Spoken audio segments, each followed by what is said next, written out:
Before we jump right into it, I ask that you consider subscribing. It seems that 99.7% of my viewers aren't subscribed. Have you ever seen worse? If you like the content and want to see more car videos, subscribe and hit the little bell icon. I don't do boring vlog style videos that last over 10 minutes just for ad revenue. I get right into it and take pride in actually editing my videos. So consider subscribing. It's free. Yo, hey guys, it's me again, and these are my brand new BMW E92 headlights.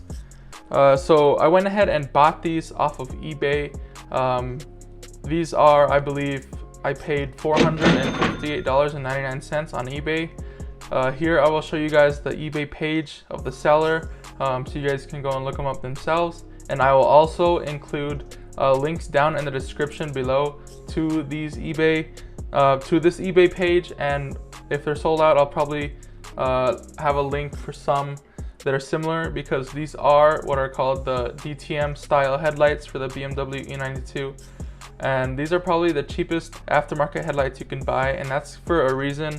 That is because you do have to take off a lot of the components and the headlight bulbs and everything from your original headlights, stock headlights, and transfer them over to these new headlights for them to actually work. These are the AFS model, or the adaptive headlight steering model. So basically, the good thing about these headlights is you won't get any codes or anything by installing these onto your car, because I know some of them they will give you a code in the dash or whatever. A little warning will pop up because of the AFS modules. You will not get this with these, but the thing is, you will lose that actual AFS functionality. So the headlights won't turn with the steering wheel anymore.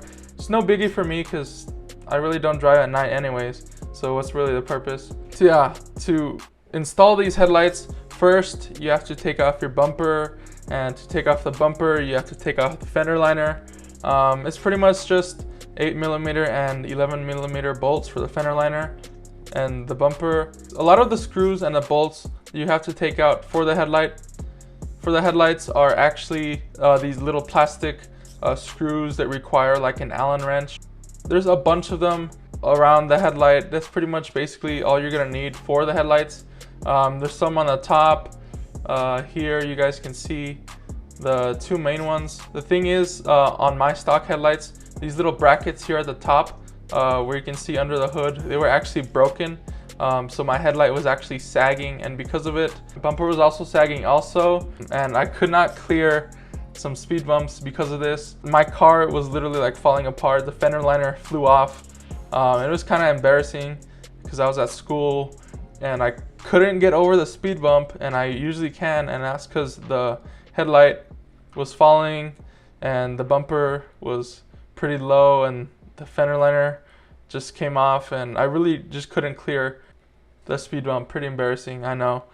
So I went ahead and bought these new headlights because of that. I know some people just go ahead and opt for new angel eyes, maybe just change out the bulbs of the color of the stock ones for white for these pre-LCI ones. But for me, I kind of had to get these new headlights because of the actual housing and because of the brackets are broken and everything. So yeah, enough of my story. Yeah, a lot of these plastic screws are actually kind of hard to get to. There's this one that's connected pretty deep in there. It's really hard to reach. Connected to this plastic little bar holder that's holding up the headlight and the housing and everything.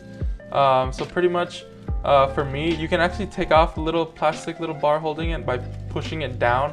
You guys can see it comes down, and then you can unscrew it after. That's pretty much what I did, and to put it back on also. There's also a few little hidden plastic screws here and there, but basically once you have all of the screws off, the headlights come out completely, and here you need to take off your modules and your ballasts and the actual main headlight bulbs. So as before, it's the same thing here. You just need like a little Allen wrench and whatever to take off these little computer modules for the actual headlight. Nothing too hard or anything. If these are bad on yours, like the gasket is cracked or whatever, you might consider replacing them. But for me, This car has been pretty much in the southwest, not a lot of rain, no moisture or anything, so nothing to replace here on mine.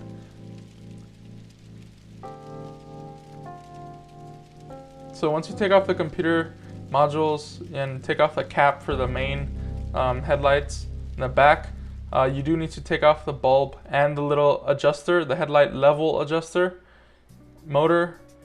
And to take off the actual headlight, it's pretty simple. You just click the little spring-loaded little things down, and the headlight should come off.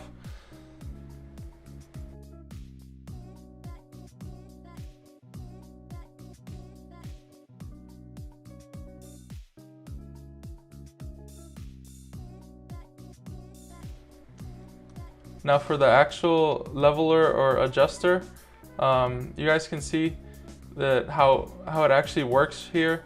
So if you move it up and down, you will see the actual everything else in the headlight moving up and down, which is actually kind of cool. You guys can see how it actually works.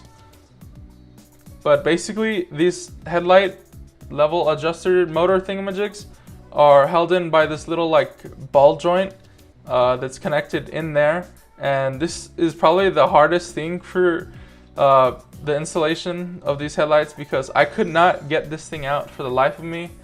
So the trick is to hold down the metal plate down there with a screwdriver or whatever, so you can actually get some leverage for the actual ball joint for it to come out. So once you're pushing down with the screwdriver on one hand, it's easier to pull the ball joint thing downwards and flick it out in like a flicking motion going down. I was struggling super hard, like I said, with this. Could not get it out for like an hour until I tried holding down that metal plate that's down there, and it's actually really simple. The other one came out pretty simple after I found out of this trick.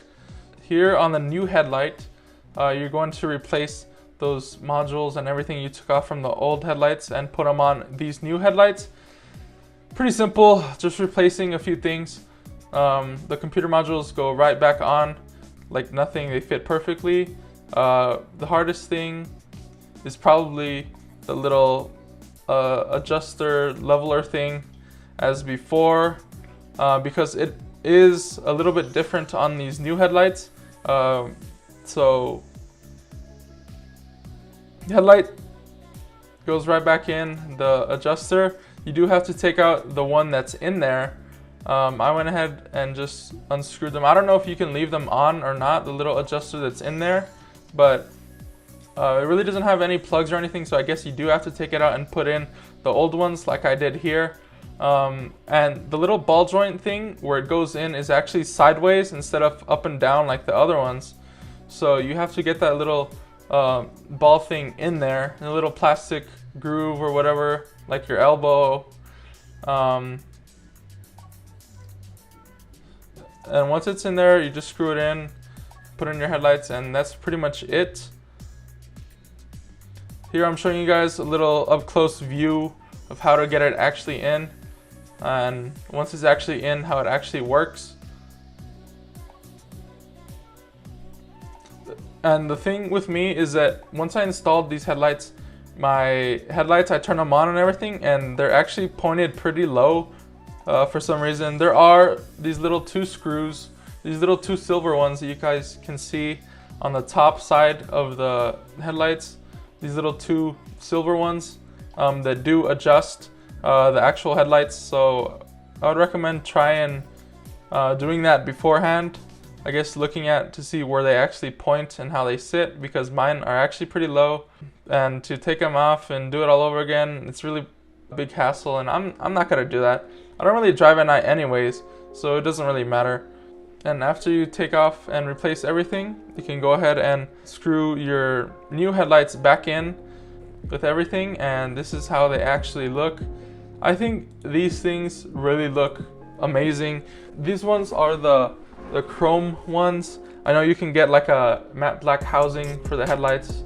Those probably look a little bit more aggressive, but really These ones actually look really nice. They make this car look a lot more modern. The daytime running lights do look like the M4 style ones, which is actually kind of nice. So more modern, really clean, and now my headlights don't sag and my bumper doesn't sag. So that's obviously a plus. This thing changes the way the front of the car looks completely, in my opinion. And honestly, these are a lot nicer than just getting aftermarket angel eyes or whatever. So yeah, I guess that's about it for this video. Let me know what you guys think about these headlights. If you have any questions in the comments, just go ahead and put them in there. Hopefully I'll reply fairly quick. But what's next for my BMW E92 is I got this little Y pipe for the resonator. So pretty much you take it off and weld this little Y pipe in. I'm probably also gonna get the secondary cats deleted. I do have a MagnaFlow muffler in there already, but it's honestly not that loud. I just want more of an aggressive tone, so that's probably what I'm going to do. So yeah, I guess that's about it for this video. Like and subscribe for more car videos, and yeah, see you guys later. Peace.